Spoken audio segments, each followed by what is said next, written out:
Hello guys, welcome to your channel, our channel, Usena Solutions. If it's your first time to go this channel, please don't forget to subscribe, and it's just free. You can just click this subscription button and then hit the notification bell so that you won't be missing any of our videos. So here we started by putting these maize stalks for the bedding on our vermicompost, and after the maize stalks we had some tea bags. So on our vermicompost, you can use whatever waste that you can get, even from your kitchen, from your animals, from whenever you can get all this kind of waste that you can get at your farm, at your homestead. You really need to add whatever that you can get. So yes, that is it what we used at the place. So we built the vermicompost, and after building it we added those maize stalks, and now we are adding the our tea bags. And then from the tea bags we also have to add some eggshells. So the importance of getting more of what we can put in our vermicompost is like we are making our compost nutrition in a lot of things. Like now we are adding the calcium, so it helps also to improve our our soils in terms of the calcium. So yes, as you can see, we have those little kids that we have on the background, who are also helping in the vermicomposting, because we're advised to catch them young so that they learn, and we help to improve our soils. As they now learn the importance of doing this at a younger stage. So that's why we are adding. We have a lot of chickens. You could hear some calls at the background there, and those chickens also will be feeding them with the worms. And we also have the azolla ponds. We'll show you in our next episode of the azolla pond. And also on the background there you can see that foreign, and behind the kulu there you can see also some fence. So we also have some chicken waste, we have some cabbages, we shred everything that we get. So that's how you make your vermicompost. You put whatever things that you have, and for the worms to eat, we put every degradable matter. So here we had some cabbages, we have some banana peels from the kitchen, we had some, this everything, some vegetables, like some those stalks from the vegetables.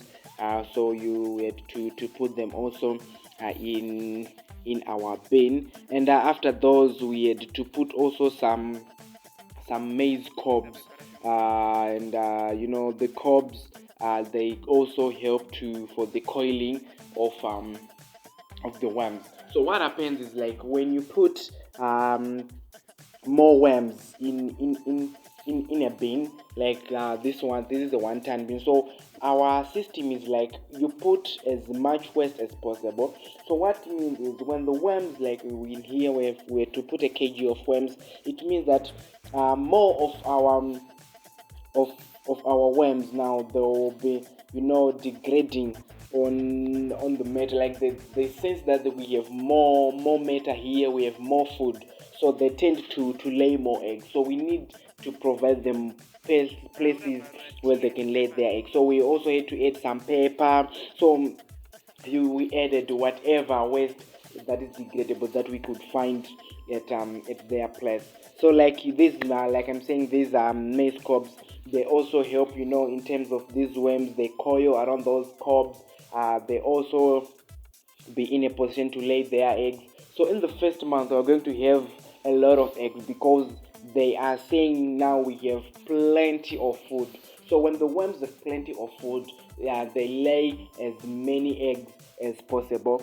But now the system becomes, when you add, let's say, a kg of worms, let's say on a 40 kg bin of waste. That means your worms are not going to lay eggs, because they feel that we are overpopulated. So but when they feel that we are few and we have plenty of waste, they can lay as many eggs as I don't know, because they really need to multiply. So by the end of the first 2 months, they can be always laying eggs, and then after that, when they start popping up, then now you have your population increasing, and the rate of laying eggs also decreases. So we've also put paper. We shredded the paper. As you can see, these kids are shredding the paper, helping in the shredding of the paper. And also had to add some cattle manure, which are now act as the main food source of our worms, the startup food source for our worms. So as this is the quicker thing that we could get for our worms to start digesting before they could digest all those paper, all those kind of things. So we had to add cattle manure, and there's a close place where they could get this kind of cattle manure. So our bin, we could not fill it to the top. We just fill it almost 3/4, and then 2 weeks down the line, we're going also to do the top up, and then we saturate our bin. So we are doing the system we call the batch system, that we're going to feed to put our feed, we put our worms, and then they decompose that matter all in all, and then after that, and then we tend to harvest it. So that is called the batch system. We're also going to build another bin for the continuous system, and we are going to show you how we will be doing the continuous system. But this one, it's a batch system. So cattle manure, you can just put it as it is. Both cattle manure is one of the best things that you can use in your vermicompost. You don't need to add maybe to first pre-compost it. You don't need to first whatever thing that you can do like with chicken manure. So yes, please, if it's the first time to be on this channel, please just click the subscribe button there and hit the notification bell. We have a lot of videos that are coming to you so that you can be watching. We have those on vermicomposting, like you see this step by step, like we are adding manure, and you also be able to identify or to able to learn how we are going to harvest our compost, how we are going to feed our chickens with the worms, how we are going to harvest our liquid fertilizer, how we are going to make our liquid fertilizer, what the ingredients can you add to enrich your liquid fertilizer, your compost, and the stuff. So we will also be learning on this on this plan. So if you don't want to miss anything about this vermicomposting, please just click the subscription button below there, so that you will be able to learn more of these kind of things. So we spreaded all the manure. So as you can see, the kids are running. We are letting them help to on this vermicompost, so that they do learn and they grasp the concept when they are still young. And the cost of fertilizers, guys, is really going up over and over and over and over and over again.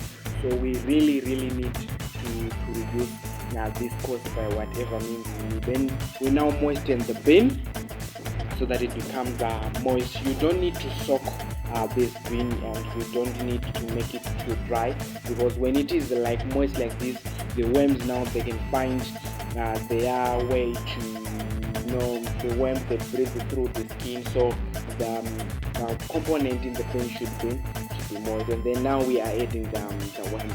When adding the worms, we used the red wiggler worm, which is the senior fertilizer. So yes, you can sprinkle them all over the bin, or you can put them on one corner. They find their way all over the bin. There's no formula, there's no a strategic way of putting your worms into your bin. You can add them whatever way that you need.